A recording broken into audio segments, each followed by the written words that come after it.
இப்பொழுது எம்பெருமான் எம்பிராட்டிக்கு திருமாங்கல்ய சூட்டு என்று சொல்லக்கூடிய மாங்கல்ய தாரணமாகப்பட்டது இப்பொழுது நடைபெற உள்ளது.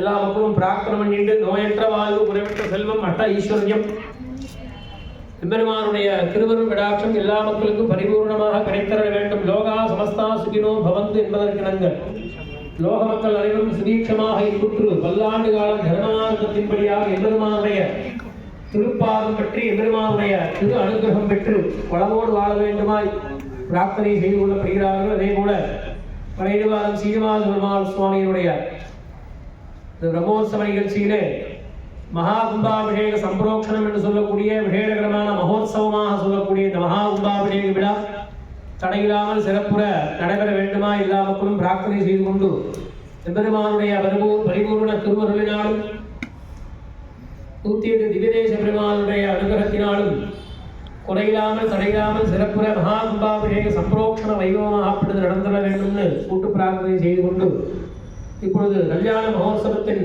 முக்கிய நிகழ்வாக திருமாங்கல்ய சூட்டு என்று சொல்லக்கூடிய மாங்கல்ய தாரணமாகப்பட்டது இங்கே நடைபெற உள்ளது.